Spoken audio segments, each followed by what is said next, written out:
I'm Tom Rhea. I knew David Van Koevering. Vaco and I met in Nashville, Tennessee when synthesizers were young, more accurately, when the Mini Moog was young.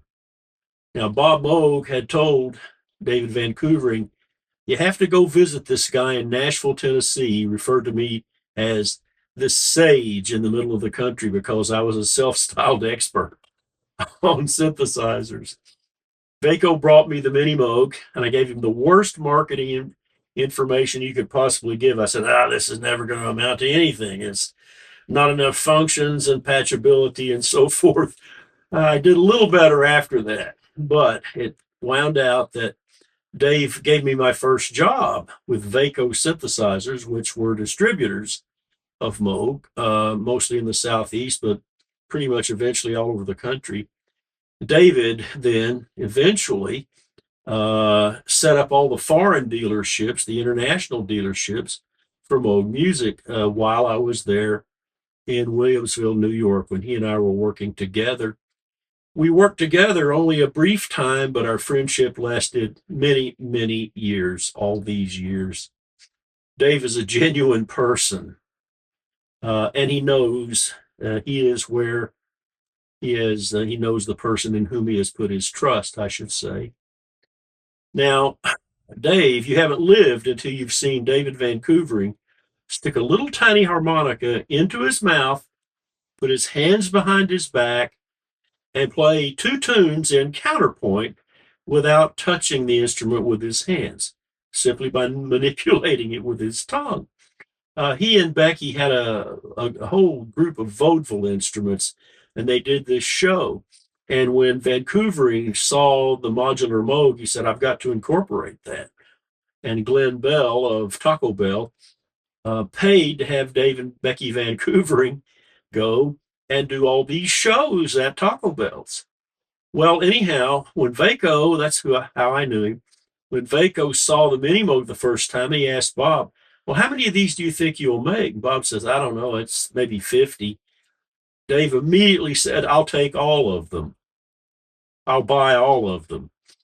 And indeed, in an era where nobody was sure about synthesizers, even when I went out a couple of years after Dave into stores, you almost got physically thrown out. No, that'll never be a musical instrument, da da da da da.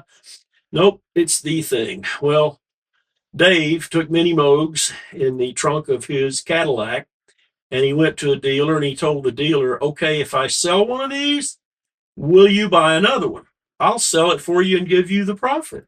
Then Dave would go out to the clubs, shake and bake, talk to the musicians, bring them in, arrange financing. And that's really how synthesizers were first sold, pretty much. There were some other people, but Dave basically taught the whole industry how to do that. So he was a mentor, a teacher, and I might recount one more small anecdote. He was a super salesman. He could sell ice cubes to Eskimos. Now, and Dave was always on task as a salesman. He and I developed an interest in wind-up Victrolas, and we would go around looking for these in the Buffalo area and other places. Well, Dave had a marvelous way. He would go into a shop and notice the thing that he really wanted sitting over there. But of course, he wouldn't even look at it. He just, glanced, I'm interested in that. He would then go around the shop and ask the owner, well, how much is this? Of course, you never ask how much. You say, what do you have on this? What do you have on this? And 5 or 6 times, and Dave did know a great deal about antiques and musical antiques. He wasn't bluffing. He would tell the dealer, oh my gosh, I think you're really low on that, Oh, I saw one of these in New York. It was 4 times the price. Maybe you should raise your price. And then Dave would get to the item that he really wanted, and he would always call me over and said, oh, look, Tom, it's been cobbled. And I would, of course, shake my head, tisk, tisk. It's obviously of diminished value. It's been cobbled. It's not original, etc. And then Dave, by this time, when the store dealer was eating out of his hand, he would ask, well, how much do you have on this? And when the dealer gave his price, all Dave had to do was just stiffen his body language, and the dealer would be all over. "Oh, do you think I'm high on that? Yeah, I think you might. Yeah, this is one of those. You might be high on this." And of course, Dave would walk out with the item for about half of what the asking price was. He understood not only the sales environment, but people. He truly understood people. And he was great to work with and for, because when I first met him, I would tell him things that I didn't agree with you, Dave.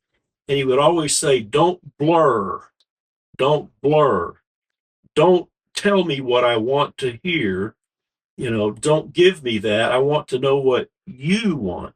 Even today, this is 2018. I'm making this little video. That's an invaluable characteristic for an associate. I don't have to tell them what they want to hear. I can tell them what I really think. That way, I had some value, possibly.